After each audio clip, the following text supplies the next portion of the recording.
Part 2 of Lilith through the different houses. And if you don't know, Lilith in your birth chart is where you are rejected and where you reject things, where you rebel against society and you can't conform. And you just knowing this is super important, because if you know that area of life where you reject and feel rejected and have this wound about feeling seen in that area of your life, you can reclaim it and you can realize that, oh, I don't need to feel that. The 7th through 12th, and if you have Lilith in the 7th house, you are the rebel in relationships. You're drawn to taboo or unconventional relationships, and you may struggle with commitment or attract partners who also struggle with commitment. You probably have power struggles in relationships and often resent what love should look like in societal standards. Society has these expectations of what love and relationships are supposed to look like, and it just gives you the ick. Traditional relationship models just might not work for you, and you got to figure that out. You have this longing for connection, but you don't want to feel owned or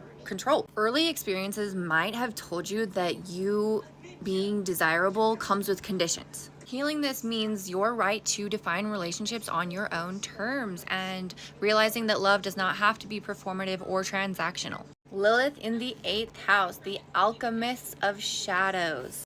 Lilith here is magnetizing and intense and comes with huge power struggles regarding intimacy and control. Carry this aura of mystery and danger, and people often sense your depth, but nobody knows who you actually are.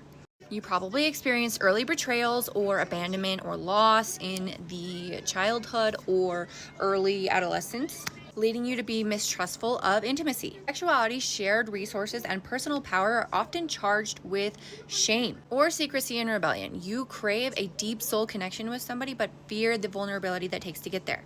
You don't want to lose yourself in them, and you have this push and pull between independence and intimacy.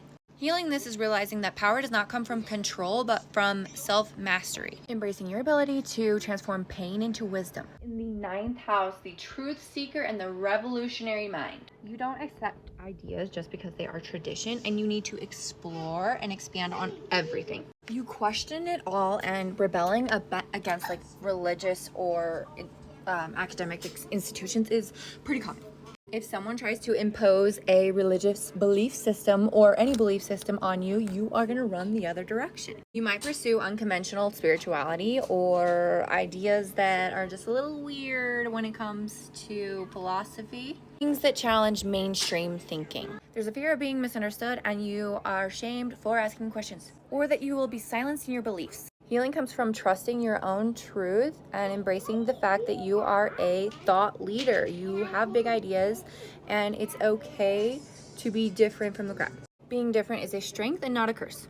Lilith in the 10th house, the unapologetic authority figure. Public persona challenges and fearless leadership.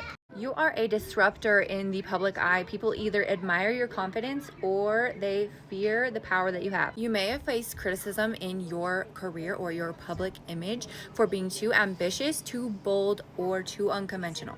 Authority figures or parents or people that you have a lot of respect for may have tried to shame you or control you, leading you to reject traditional power structures and create your own path when it comes to your public image or your career. You probably have this desire to be really loud about your goals, but you also feel shame around that. Like I can't shut up about it, but like I feel like people are annoyed by me. You don't thrive in corporate jobs or structures that are rigid of any kind, because you have this need to make all the decisions for yourself, and you have a need for knowing that your reputation is representative of who you are. You have this fear of being seen in the public eye, but also at the same time, this need to share about everything and this need to just get it out there and have everything being seen. Healing comes from embracing your public power without apologizing for it, and understanding that being seen, even when it's controversial, is part of your purpose.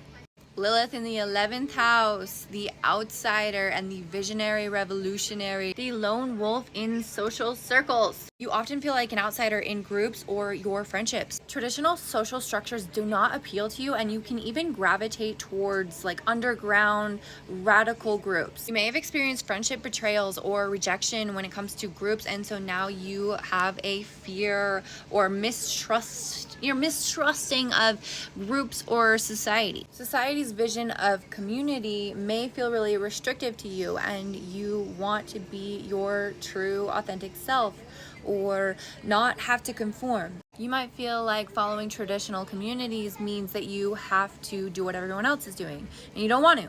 Healing comes from learning that you do not have to conform to belong somewhere, and you are meant to lead and create a community that involves true self-expression. You want to create a community of people who value authenticity above all else. The 12th house and the mystical outlaw. Themes around this are a spiritual awakening and the fear of being seen, and a whole lot of hidden powers. Lilith in the 12th house is deeply subconscious, and you probably have a lot of intuitive gifts or psychic awareness, or even an ability to see the hidden realms, but you are way afraid to embrace it. You feel drawn to the mystical and the unknown, but you repress it. You might feel invisible, or like society has tried to suppress your natural powers. You are drawn to shadow work and dream interpretation, or even uncovering the hidden truths. But it's a lonely journey because you feel like no one can know about it, or you don't even realize that you're drawn to those things because for you there's shame in it, and you might be repressing the fact that you even have those feelings. Healing comes from embracing your intuitive gifts and realizing that solitude is the path to deeper understanding. And being unseen does not mean being powerless. These placements are where society has tried to shrink you into submission, but you refuse to shrink. These are the unapologetic sides of you that deserve to be seen and expressed. What house is your Lilith in, and how is this manifested in your life?